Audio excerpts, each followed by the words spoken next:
I sat across from Mark at our dining table, the evening light filtering through the windows, casting a warm glow over our cozy home. Everything seemed perfect, until he dropped those fateful words that shattered my world. "There's something you need to know, Emily." His voice trembled, and he couldn't meet my gaze. A knot formed in my stomach as I lowered my magazine. "What is it, Mark?" He took a deep breath, his eyes downcast. "We need to get a divorce." The words hit me like a punch to the gut, knocking the air from my lungs. "What? Why?" Mark's shoulders slumped, and he finally looked up, his eyes filled with a mixture of guilt and resolve. "I've been in love with someone else for years. Her name is Heather, and she's pregnant with my child." Time seemed to freeze as his confession sank in. The man I had loved, trusted, and built a life with had been lying to me all this time. Tears stung my eyes, and a lump formed in my throat, making it hard to breathe. "How could you do this to me?" I choked out, my voice cracking with emotion. "To our marriage?"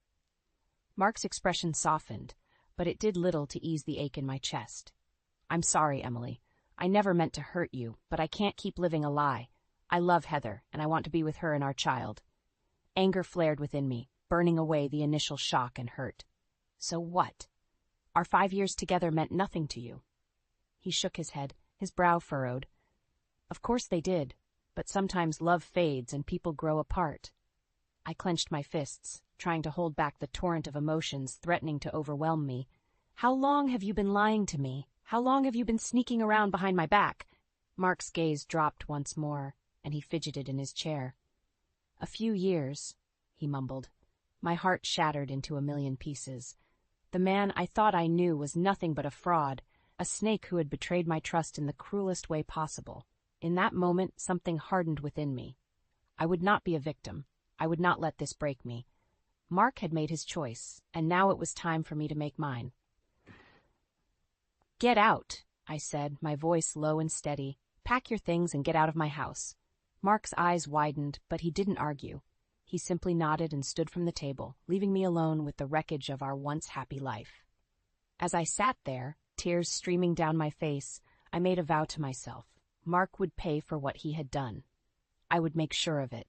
The next day at work, I felt like a zombie, barely able to focus on the tasks at hand. The weight of Mark's betrayal hung heavy on my shoulders, and I knew I needed to confide in someone I could trust. During our lunch break, I caught up with my friend and colleague, Laura, in the cafeteria. As we settled at a table, she immediately noticed the dark circles under my eyes and my somber demeanor. "Emily, what's wrong?" she asked, her brow furrowed with concern. I took a deep breath, trying to steady my nerves. "Mark wants a divorce." Laura's eyes widened in disbelief. "What? Why?" The words tumbled out like opening a floodgate of pent-up emotion. "He's been cheating on me for years with some woman named Heather, and she's pregnant with his child." Laura's hand flew to her mouth, her expression a mix of shock and anger. "That bastard," she hissed. "I'm so sorry, Emily. You don't deserve this." I nodded, blinking back tears. "I know. And the worst part is, he acted like it was nothing, like our 5 years of marriage meant nothing to him." Laura reached across the table and squeezed my hand. "That's because he's a selfish prick who only cares about himself." Her words rang true, and I felt a surge of anger coursing through me. "You're right.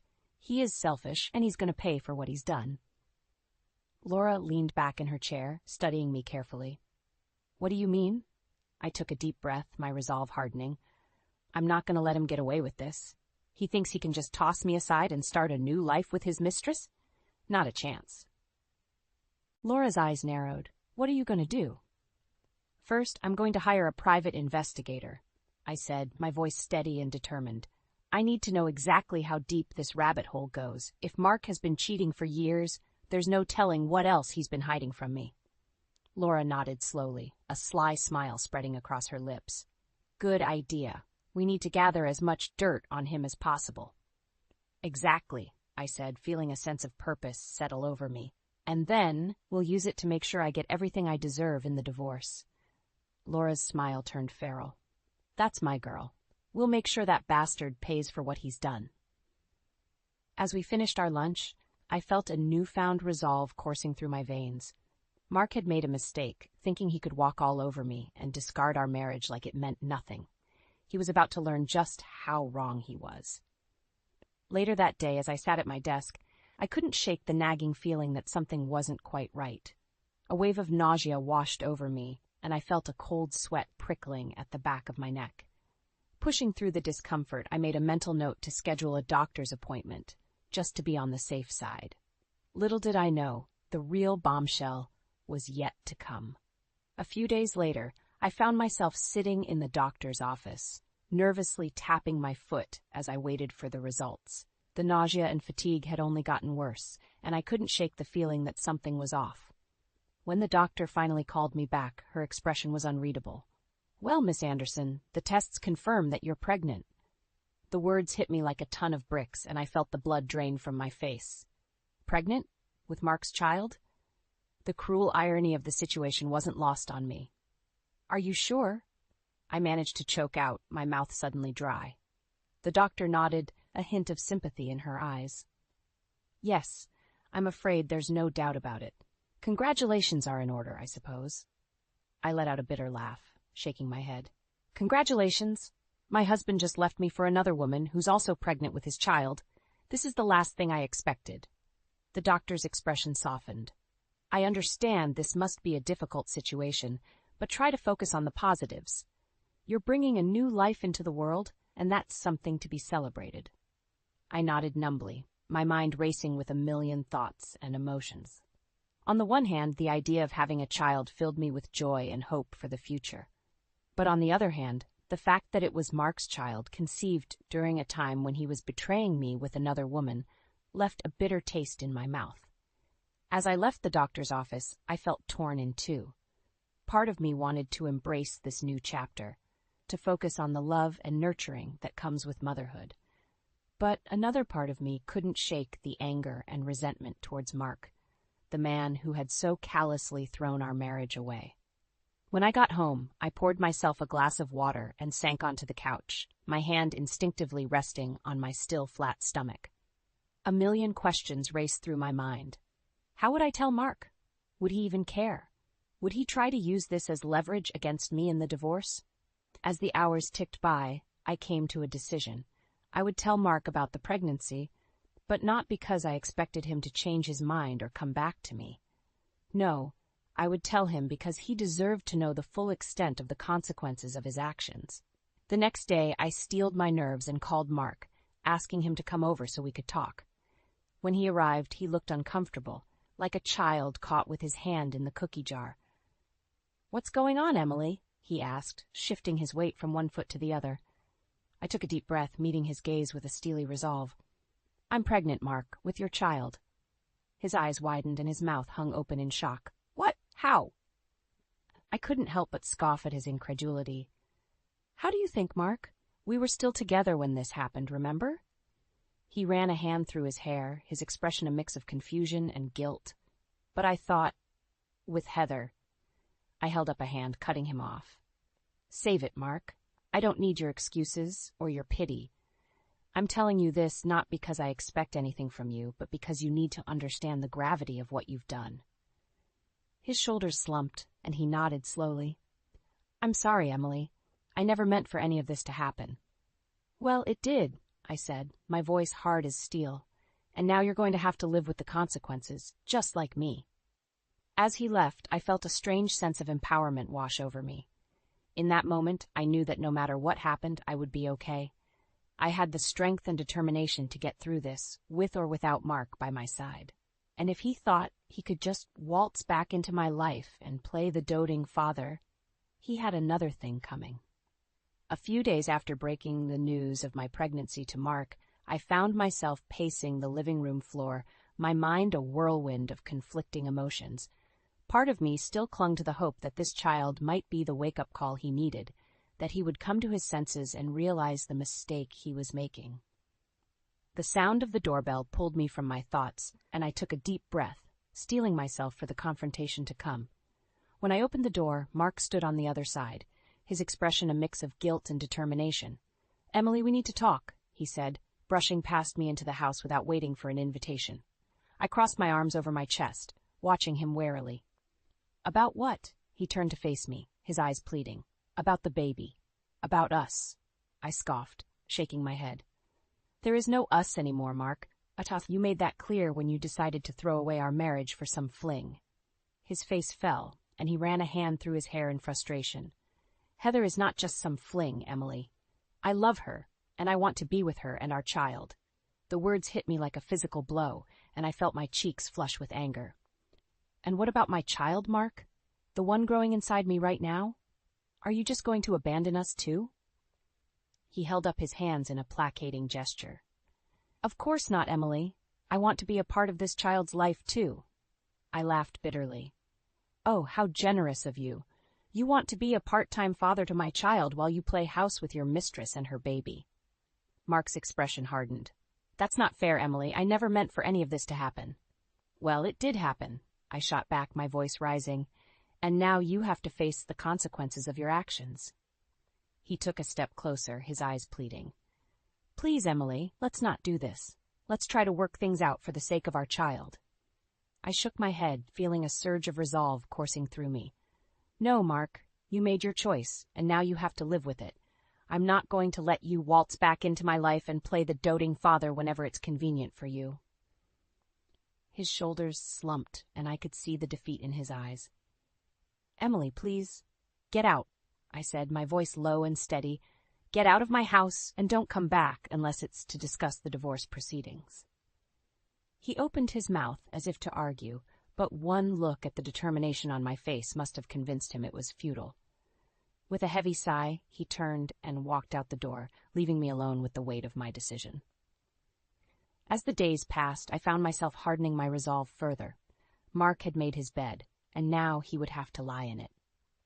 I wouldn't allow him to string me along or use the pregnancy as leverage in the divorce.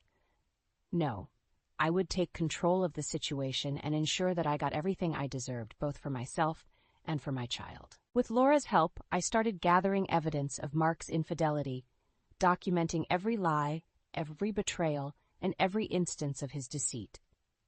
I would make sure that when the divorce proceedings began, I had an ironclad case against him, ensuring that he wouldn't be able to weasel his way out of taking responsibility for his actions.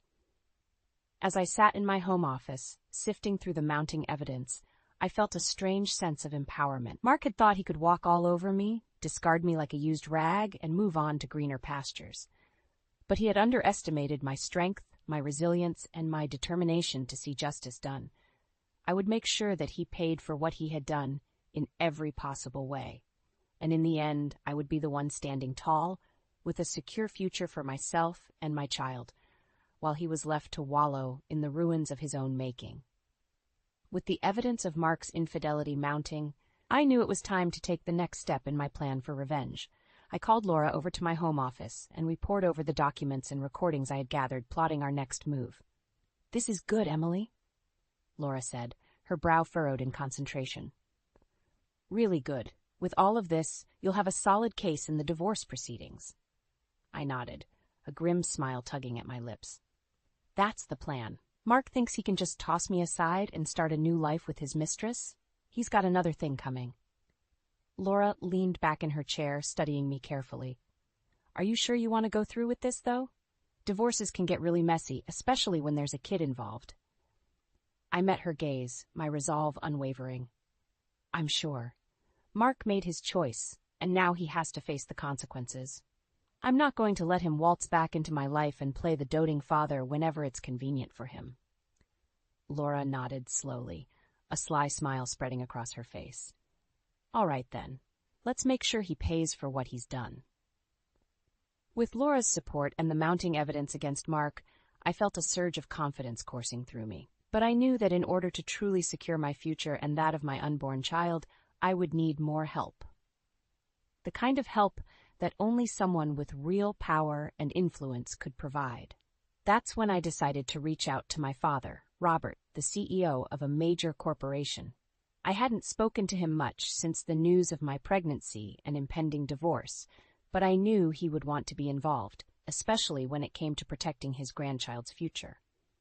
When I called him and explained the situation, he was initially hesitant, urging me to take the high road and avoid any messy legal battles. But as I laid out the evidence against Mark and my plan for revenge, I could sense his resolve wavering. Are you sure about this, Emily? He asked, his voice tinged with concern. Once you set this in motion, there's no going back. I took a deep breath, steeling my nerves. I'm sure, Dad. Mark betrayed me in the worst way possible, and he has to face the consequences. I won't let him get away with this, if not when my child's future is at stake. There was a long pause on the other end of the line, and then finally he spoke. All right, sweetheart. If this is what you really want, you have my full support. Just say the word, and I'll make sure you have the best lawyers and resources at your disposal. Relief washed over me, knowing that I had my father's backing. With his influence and resources, Mark didn't stand a chance. He had made the mistake of underestimating me, and now he would pay the price for his arrogance. Over the next few weeks, I worked closely with my father and the legal team he assembled, building an airtight case against Mark. Every lie, every betrayal, every instance of his deceit was carefully documented and cataloged, creating a mountain of evidence that would be impossible for him to refute. As the legal proceedings began, I could see the panic in Mark's eyes as he realized just how much trouble he was in. His lawyer tried to negotiate a settlement, but I was resolute. I wanted everything, and I wouldn't rest until I got it. Throughout the process, Mark tried to plead with me, to appeal to my sense of compassion and the love we once shared. But every time I looked at him, all I saw was the man who had shattered my trust and thrown away our marriage like it was nothing.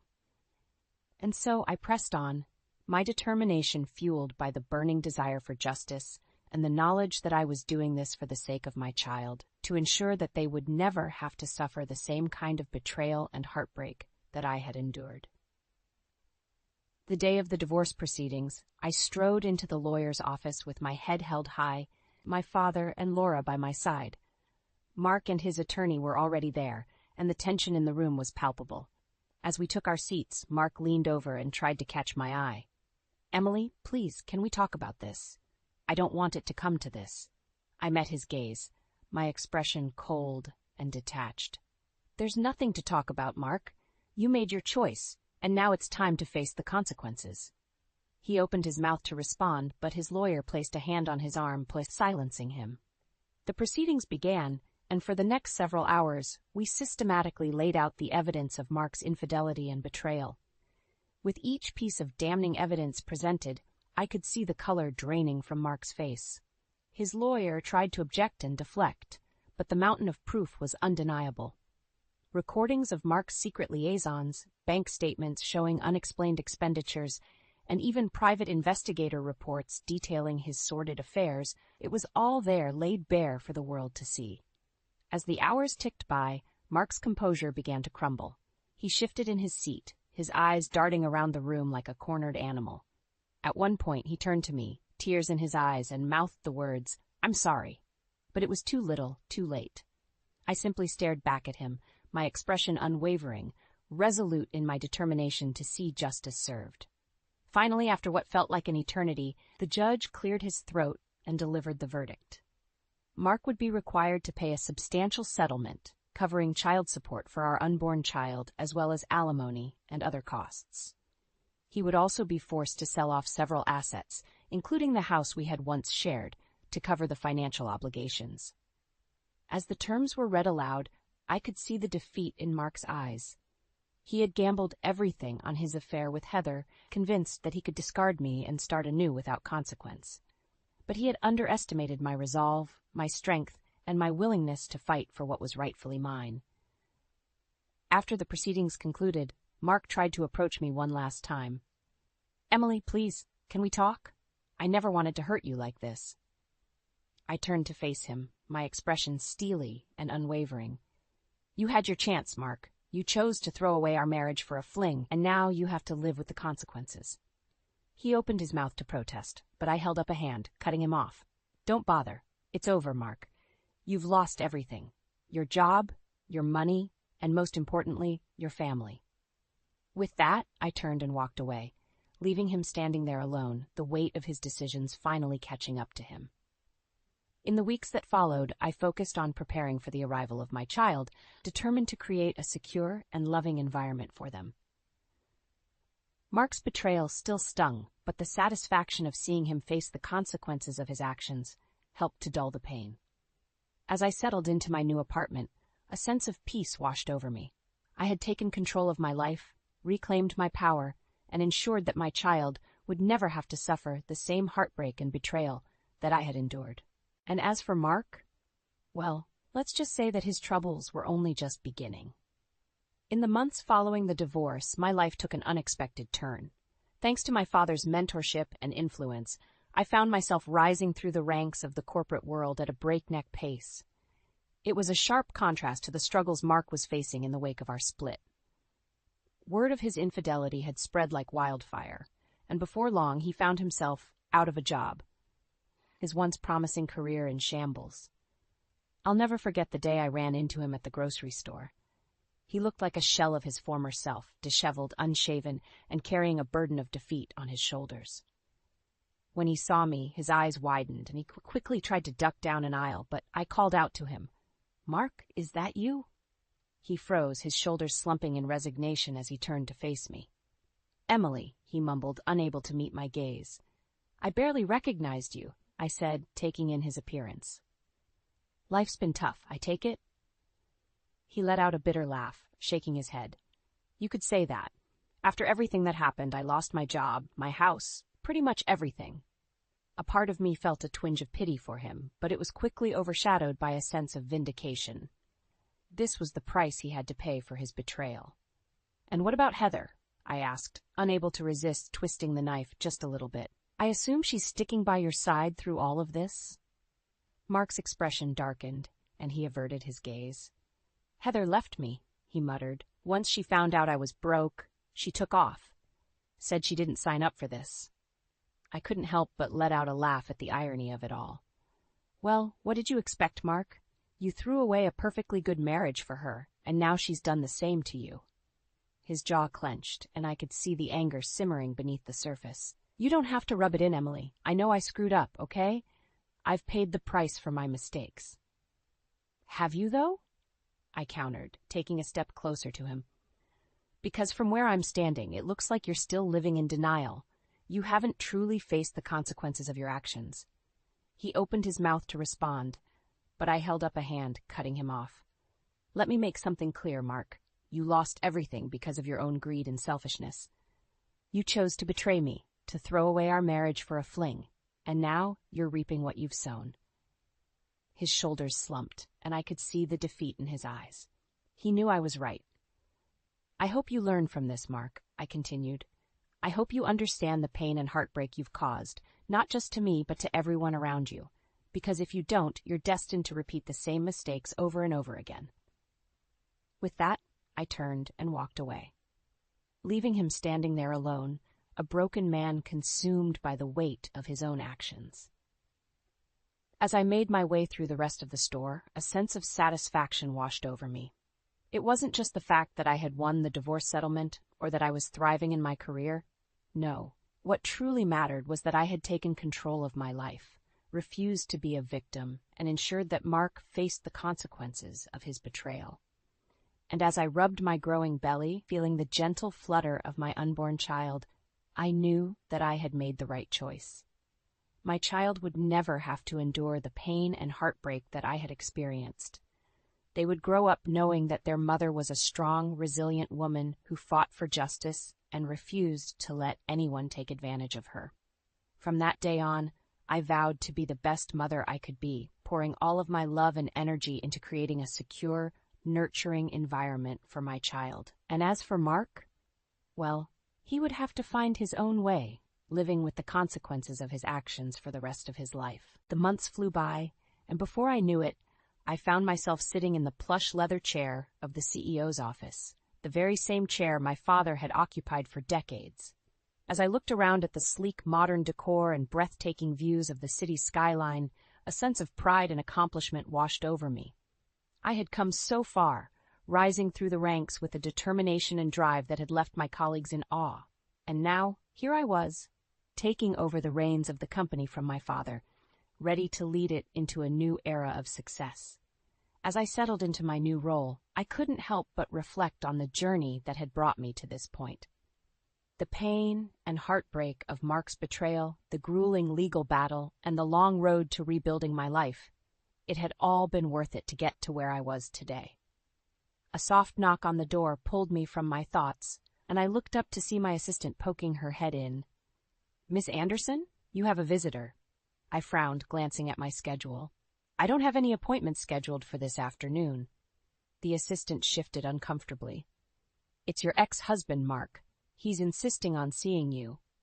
A flicker of annoyance flickered within me, but I quickly tamped it down.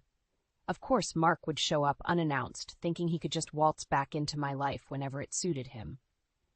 "Send him in," I said, straightening in my chair and adopting a cool, professional demeanor. A few moments later the door opened and Mark stepped into the office. He looked even more disheveled than the last time I'd seen him, his clothes rumpled and his eyes sunken. It was clear that life had not been kind to him since our divorce. "Emily," he said, his voice strained, "thank you for seeing me." I arched an eyebrow, refusing to let him see how his presence affected me. "What do you want, Mark?" He took a deep breath, his gaze darting around the opulent office. I wanted to apologize for everything." I let out a derisive snort. "A little late for that, don't you think?" His shoulders slumped and he took a step closer to my desk. "I know I can never make up for what I did to you, to us, but I want you to know that I regret it every single day." "Do you?" I challenged, leaning back in my chair. "Because from where I'm sitting, it looks like you're only sorry because you got caught and lost everything." Mark flinched as if I had struck him, but he didn't deny it. "You're right," he admitted softly. "I was selfish and arrogant. I thought I could have it all. The perfect wife, the mistress on the side, the picture-perfect life. But in the end, it all blew up in my face, and I lost everything that truly mattered." I studied him carefully, searching for any hint of deception or manipulation, but all I saw was a broken man, a shadow of his former self, consumed by the weight of his own mistakes. "I don't expect your forgiveness," he continued. "I just wanted you to know that I understand the gravity of what I've done, and I'll spend the rest of my life trying to make amends, even if it's never enough." A heavy silence hung in the air, and for a moment I considered offering him a sliver of forgiveness, a chance to absolve himself of the guilt that so clearly weighed him down. But then I remembered the pain he had caused, the trust he had shattered, and the future he had nearly robbed from me and my child. "You're right, Mark," I said, my voice low and steady. "You can't make amends for what you've done, not to me, and certainly not to our child." His eyes widened, and he opened his mouth to speak, but I held up a hand, cutting him off. "This child will grow up knowing the truth about their father, that he was a selfish, deceitful man who valued his own desires above everything else. They will know that you betrayed us in the worst possible way, and that you were too weak and cowardly to face the consequences." Mark's face crumpled, and I could see the impact of my words hitting him like a physical blow. But I didn't stop there. "You had your chance at happiness, Mark. You had a loving wife and the opportunity to be a father, but you threw it all away for a fleeting moment of pleasure. And now you'll have to live with that regret for the rest of your life." He opened his mouth, perhaps to plead or beg for forgiveness, but I held up my hand once more. "I think it's time for you to leave," I said, my voice leaving no room for argument. "And don't bother coming back. You lost the right to be a part of our lives a long time ago." With that, I turned away from him, dismissing him from my presence and my life once and for all. As he shuffled out of the office, his shoulders hunched in defeat, I felt a sense of closure wash over me. I had faced the demons of my past, confronted the man who had nearly destroyed me, and emerged victorious. I had claimed my future with strength and resilience, leaving Mark to face the consequences of his betrayals alone, a cautionary tale of greed and deception. And as I gazed out over the city skyline, I knew that no matter what challenges lay ahead, I would face them head-on, secure in the knowledge that I was a survivor, a fighter, and a force to be reckoned with.